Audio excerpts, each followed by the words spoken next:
கர்த்தருடைய வார்த்தைக்கு நாம் செல்வோம். மத்தேயு 26:27.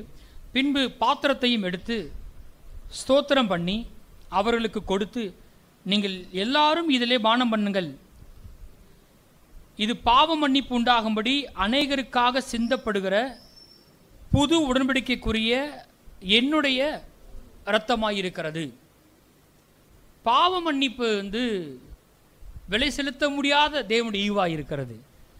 பாவ மன்னிப்பை எந்த பாஸ்ட் கொடுக்க முடியாது, எந்த ஜலமும் கொடுக்க முடியாது, அல்லது எந்த மனுஷனும் தாரது சிந்தினாலும் பாவ மன்னிப்பு கிடைக்காது. பாவ மன்னிப்பை அருளுகிறவர் கர்த்தர். அதை போய் நம்ம விலை கொடுத்து வாங்க முடியாது. அவர் நம்மை சிருஷ்டித்தார். ஆதாம் பாவத்தில் விழுந்துட்டான். பாவம்னா என்னன்னு கேட்டால், இந்த பாவ கிரியையெல்லாம் பார்த்துட்டு அதுதான் பாவம், அச்சச்சோ பாவி அப்படி சொல்லக்கூடாது. எல்லாருமே பாவி தான். தேவன் நம்மை அவர் நோக்கங்களுக்காக சிருஷ்டித்தார். மனுஷன் அந்த வழியை விட்டு கர்த்தருடைய வார்த்தையை விட்டு விலகி போனான், அதுதான் பாவம். கர்த்தருடைய வார்த்தையை மனுஷன் மீறினான். நம்ம எல்லாரும் ஆடுகளைப் போல வழி தப்பி போனோம். அவன் தன் தன் வழியிலே போகணும். ஏன் இஷ்டம், நான் எப்படி வேணா போவேன், அதான் பாவம். ஒரு உலகத்தை அப்படி சொல்லலாம், ஏன் இஷ்டம் ஏன் வாழ்க்கை நான் அப்படி தான் வாழ்வேன்னு. ஆனால் ரட்சிக்கப்பட்ட தேவன் அப்படி சொல்ல கூடாது. ஆக பாவம்னா எதுன்னு கேட்டால், கர்த்தர் வார்த்தையை ஆதாம் மீறி தேவன் நியமித்த வழிகளை விட்டு புறம்பே போயிட்டான். அங்கே தான் பாவம். அந்த பாவத்தை சிலுவையில் இயேசு சுமந்தாருன்னு நம்ம பார்க்குறோம். வழியில் போட்டிருக்கு, நம்முடைய மீறல் நிமித்தம் இயேசு காயப்பட்டு நம்முடைய அக்கிரம நிமித்தம் இயேசு நொறுக்கப்பட்டார், நமக்கு சமாதானம் வரும்படி தண்டனை இயேசு மேல் வந்தது. நம்ம மேலே வர வேண்டிய தண்டனை யார் மேல் வந்துச்சு? இயேசு மேல் வந்து. எத்தனை பேர் இதை நம்புறீங்க? ஆக ஒரு தேவ பிள்ளைக்கு, ஒரு கிறிஸ்தவனுக்கு, இயேசு எனக்கா சிலுவையில் போய் என் பாவத்தை சுமந்து எனக்கு பாவ மன்னிப்பை சம்பாதித்து கொடுத்து விட்டார் என்பதை எல்லாரும் என்ன செய்கிறாங்க? நம்புறாங்க. அதில் எந்த மாற்றமும் கிடையாது. தண்டனை ஏன் மேலே வரணும், ஆக்கினை ஏன் மேலே வரணும், அந்த பாவத்தின் மீதான தேவ கோபம் ஏன் மேலே வரணும். ஆனால் யார் மேலே வந்துருச்சு? எனக்கு பதிலாக இயேசு மேல் வந்து விட்டது. எனக்கு ஒரு பிரதிநிதியாக தான், எனக்கு பதிலாக தான் இயேசு அங்கே தொங்குனார். இந்த பந்தியில் பாவ மன்னிப்பு எனக்கு இலவசமாக சம்பாதித்து வைக்கப்பட்டிருக்கிறது. கர்த்தர் உங்கள் பாவங்களை எல்லாம் மன்னித்து விட்டார். நான் பிறந்ததுலேருந்து சாகுற வரைக்கும் என்ன பாவம்லாம் செஞ்சேன்னா செய்கிறேன்னா செய்ய போகிறேன்னு அத்தனை இயேசு சிலுவை எனக்காக சுமந்து தீர்த்து விட்டார். அதுக்குரிய விலைக்கரியத்தை அவர் செலுத்தி இருக்கிறார். பாவம் செஞ்சது நான். ஆனால் அந்த பாவத்துக்குரிய தண்டனையும் அந்த பாவத்தில் உண்டாகிற விளைவுகளையும் கூட சிலுவையில் இயேசு எனக்காக சுமந்திருக்கு. எத்தனை பேர் ஆமென் சொல்றீங்க? நான் முற்றிலுமாய் பாவம் மன்னிக்கப்பட்டவன், கம்ப்ளீட்லி ஃபர்கிவன். என் பாவங்களை எல்லாம் இயேசு மன்னித்து விட்டார் அப்படின்னு நம்புறது ரொம்ப ரொம்ப முக்கியம். அதை நாம் பார்க்க போகிறோம். லூக்கா 7:36. பரிசேயரில் ஒருவன் தன்னுடனே போஜனம் பண்ண வேண்டும் என்று அவரை வேண்டிக் கொண்டான். அவர் அந்த பரிசேயனுடைய வீட்டில் பிரவேசித்து பந்தி இருந்தார். அப்பொழுது அந்த ஊரில் இருந்த பாவியாகிய ஒரு ஸ்திரீ அவர் பரிசேயன் வீட்டிலே பந்தி இருக்கிறதை அறிந்து ஒரு பரணியில் பரிமள தைலம் கொண்டு வந்து அவருடைய பாதங்களின் அருகே பின்னாக நின்று அழுது கொண்டு அவருடைய பாதங்களை தன் கண்ணீரினால் நனைத்து தன் தலைமயிரினால் துடைத்து அவருடைய பாதங்களை முத்தம் செய்து பரிமள தைலத்தை பூசினான். சம்பவம் நமக்கு தெரியும்.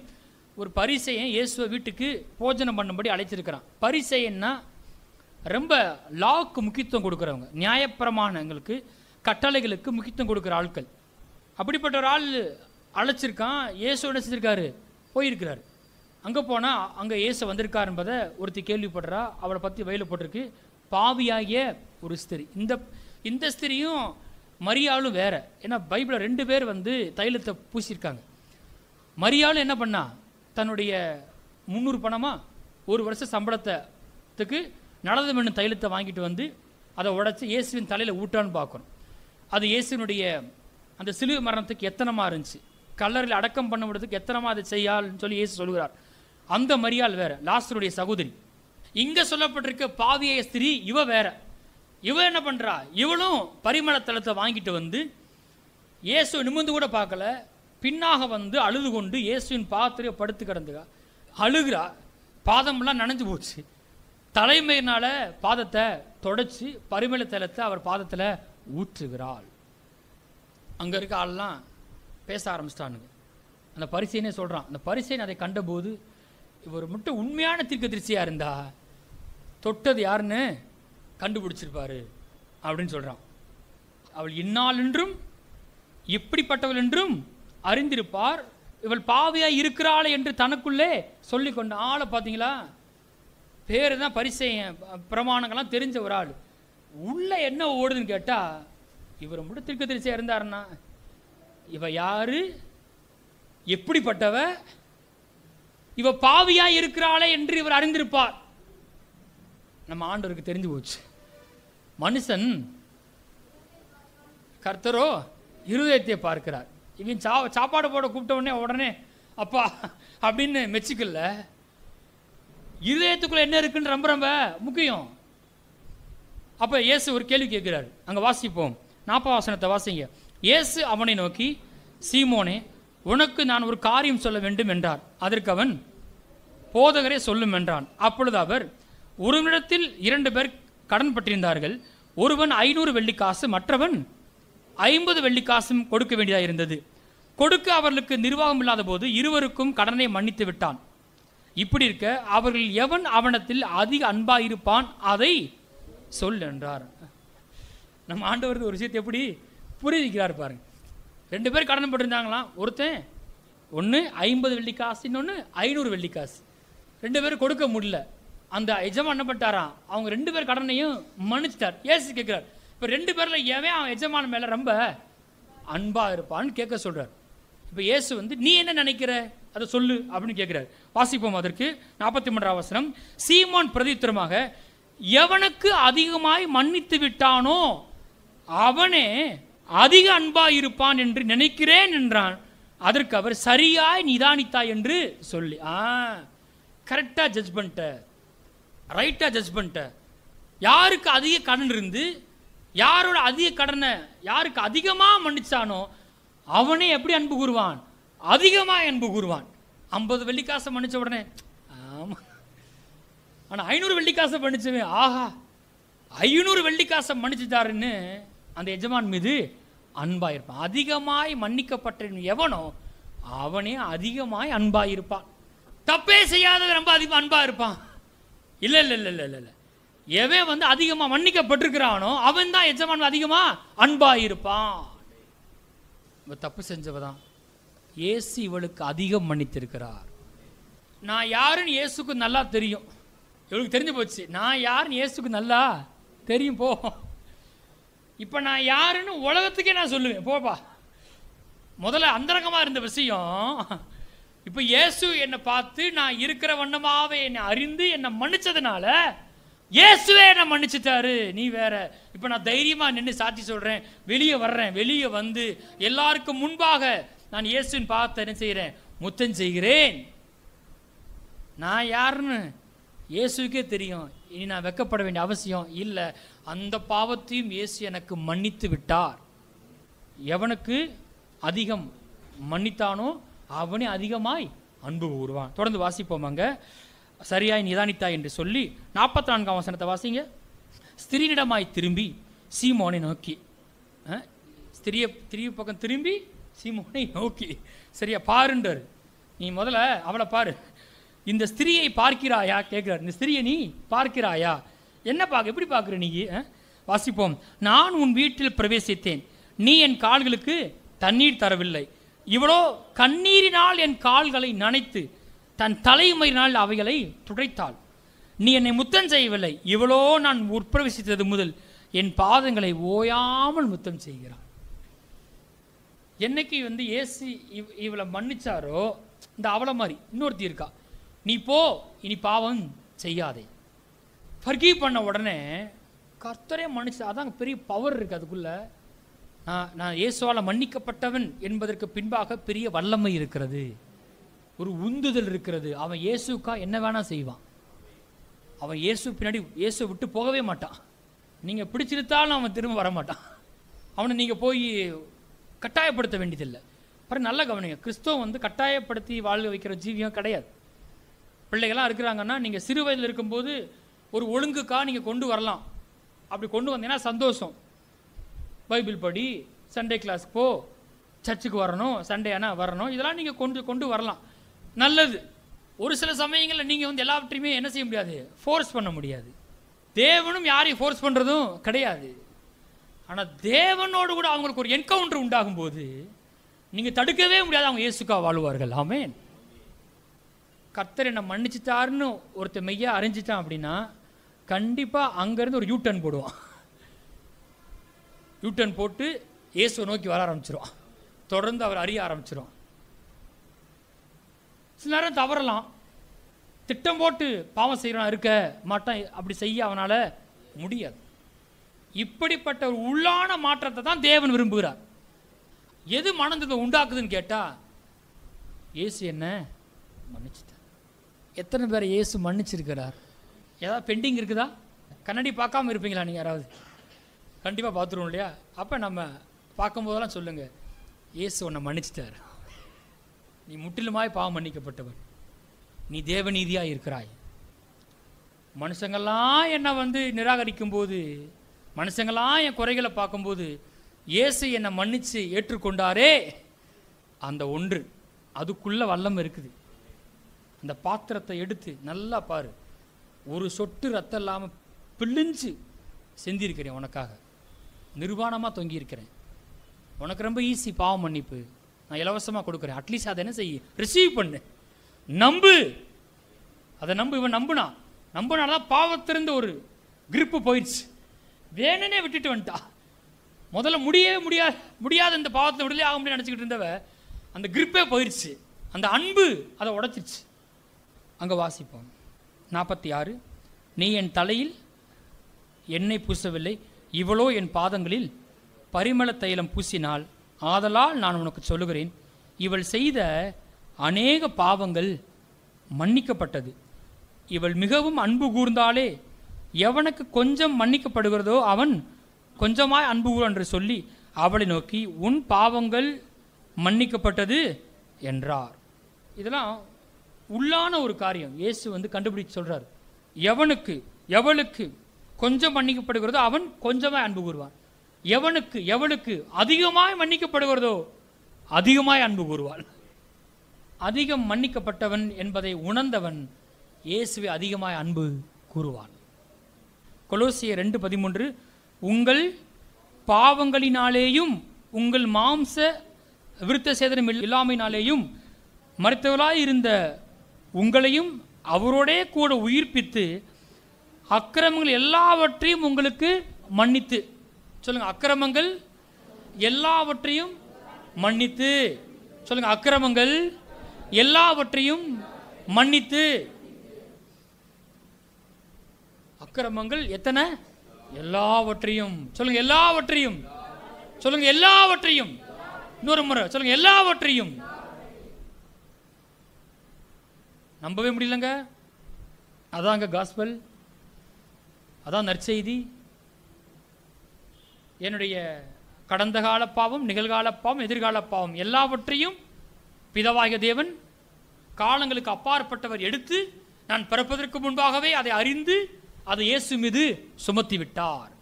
கடவுளே கிருபையாய் என் அநியாயங்களை மன்னித்து விட்டார். பூமியிலே பாவங்களை மன்னிக்க மனுஷகுமாரனுக்கு அதிகாரம் உண்டு. பாவத்தை மன்னிக்க தேவனுக்கு மாத்திரம்தான் அதிகாரம் இருக்குது. அவர் வாயிலே மன்னிச்சு சொல்லிட்டாரு, இனி உன் பாவங்களை நினையாமல் இருப்பேன், நான் உன் பாவங்களை எல்லாம் கிருபையாக மன்னித்து விட்டேன், நானே என் நிமித்தமாகவே உன் மீறலை குலைத்து போட்டேன். நான் தேவன், நானே குலைச்சிட்டேன், உனக்கு என்னப்பா பிரச்சனை, நீ ஏன் நம்ப மாட்டேன்ற?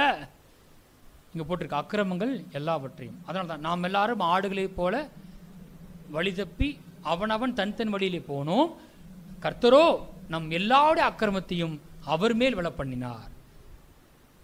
இயேசு ஏற்றுக்குங்க, பாவம் மன்னிக்கப்பட்டு பரலோகத்துக்கு போயிருவீங்கன்றது சரி. தெரியாதவங்களுக்கு நம்ம சொல்லித்தான் ஆகணும். ஏன்னா ஆவி வந்து ஜீவ ஆவி, அது அழிக்கப்பட முடியாது. அது ஒன்று பாவம் மன்னிக்கப்பட்டால் பரலோகம் போகும், இல்லை நரகத்துக்கு போகும். ஆக நீ பாவம் மன்னிப்பு அடையணும். வேறு எந்த வழியிலும் பாவம் மன்னிப்பு அடைய முடியாது. இரத்த சிந்து இல்லாமல் பாவ மன்னிப்பு உண்டாகாது. பாவத்துக்கு விளைக்கரமாக ஒரு மரணம் உண்டாகணும். ஒரு மனுஷனுடைய உயிர் ரத்தத்தில் இருக்குது. நம்மெல்லாம் மறிச்சாலும் பாவம் மன்னிக்கப்பட போகிறது கிடையாது. எத்தனை ஆடுகள் அடித்தாலும் பாவம் மன்னிக்கப்பட போகிறது கிடையாது. வெள்ளியை கொடுத்தாலும் பொண்ணை கொடுத்தாலும் பிசாசு நம்மளை நரத்து விட போகிறது கிடையாது. ஒரே ஒருடைய ரத்தம், பரிசுத்த ரத்தம், இயேசுவின் ரத்தத்தினால தான் என் பாவங்கள் மன்னிக்கப்படுகிறது.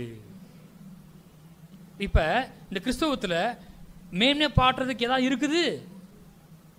ஆக கிறிஸ்தவ ஜீவியத்தில் பெருமை பாட்டுறதுக்கு ஒன்றுமே கிடையாது.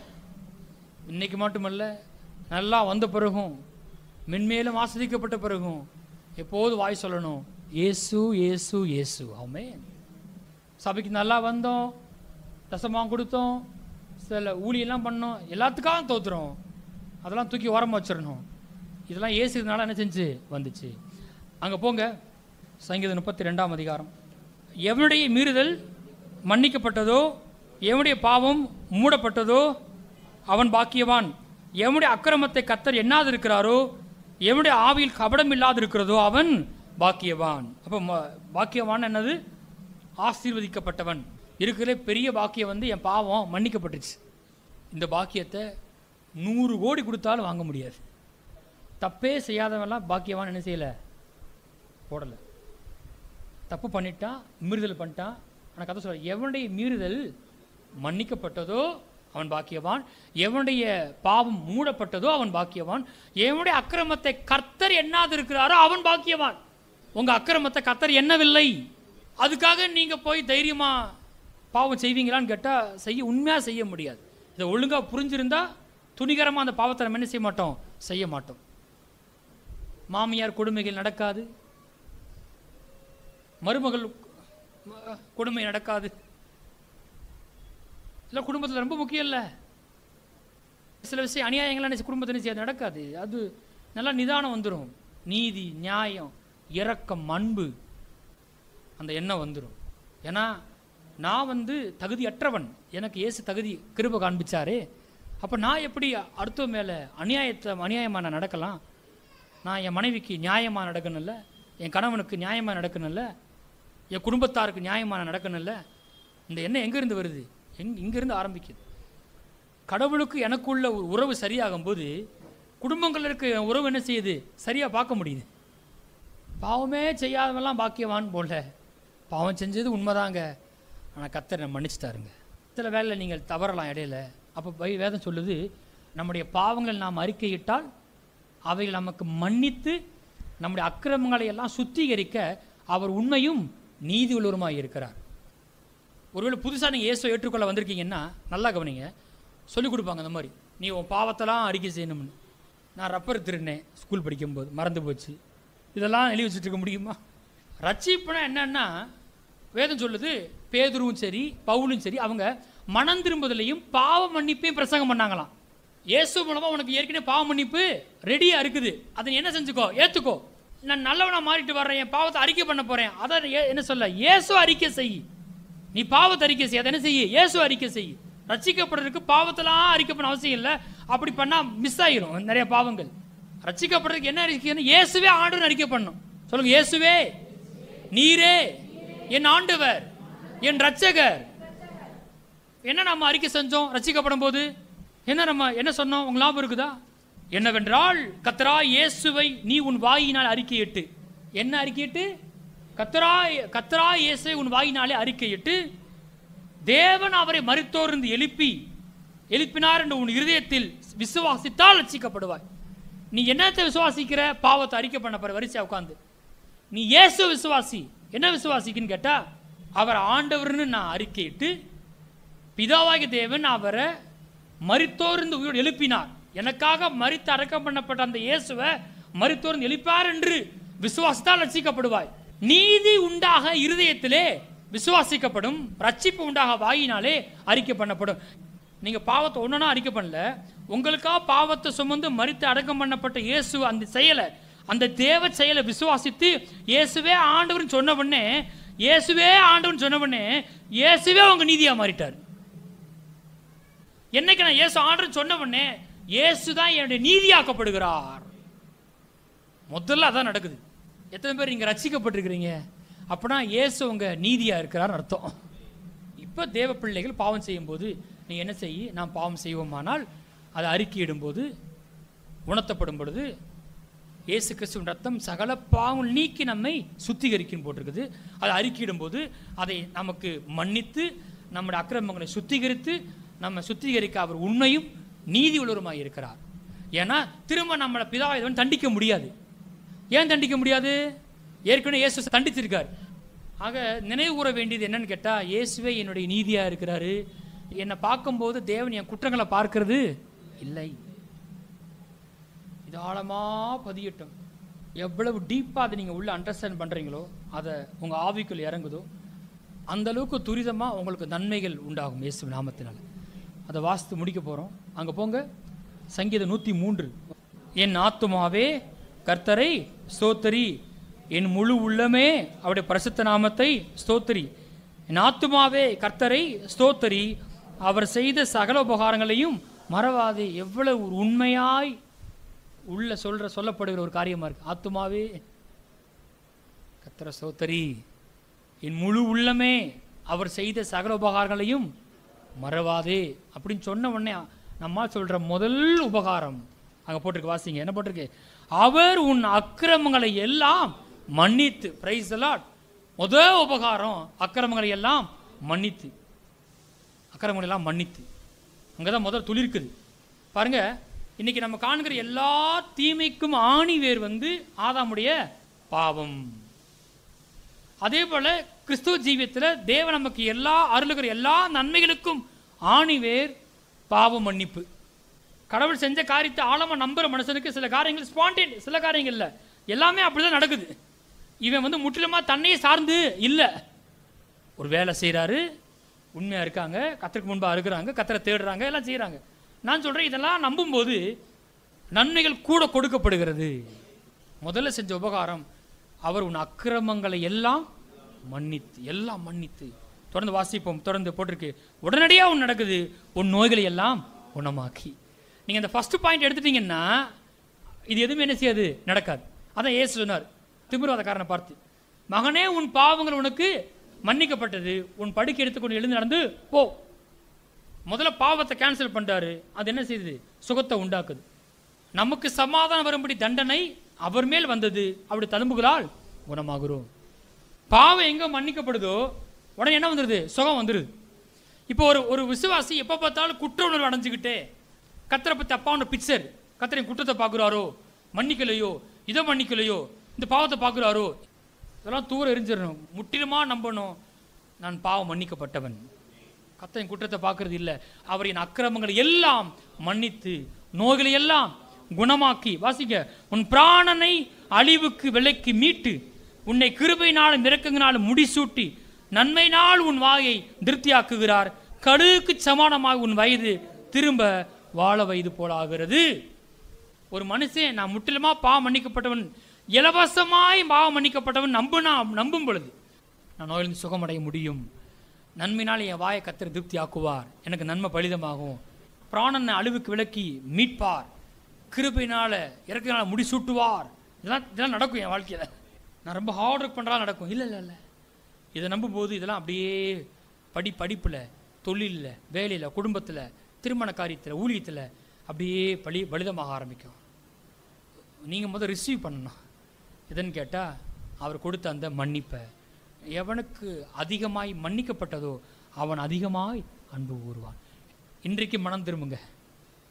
உண்மையான மனம் திரும்ப என்ன தெரியுமா? இதை உணர்ந்து கொண்ட ஒரு மனுஷன் இனிமேல் அந்த பாதைக்கு நான் போக மாட்டேன்னு சொல்லி திரும்பி இயேசுவை நோக்கி பார்க்குறான். இனிமேல் அவரை அறிகிற அறிவில் நான் விருத்தி அடைய போகிறேன், அவர் இன்னும் ஆழமாக அறிந்து கொள்ள போகிறேன் என்ற ஒரு தீர்மானத்தை எடுக்க அவர் உதவி செய்வார்.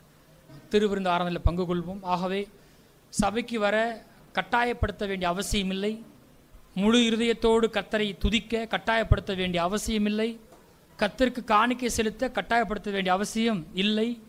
சுவிசேஷம் சொல்ல மற்றவர்களுக்கு சொல்வதற்காக நாம் கட்டாயப்படுத்த வேண்டிய அவசியம் இல்லை. கிறிஸ்துவ ஜீவியம் கட்டாயப்படுத்தி வாழ ஒரு ஜீவியம் அல்ல. இயேசு என்னை மன்னிச்சிட்டாரு, அதை உணர்ந்து அவர் அதிகமாய் அன்பு கூறுகிற ஒரு ஜீவியம். அவர் என்னை ஏற்கனவே அன்பு கூர்ந்திருக்கிறார், அதுக்கு அடையாளமாக இந்த சிந்தப்பட்ட ரத்தம் இருக்கிறது.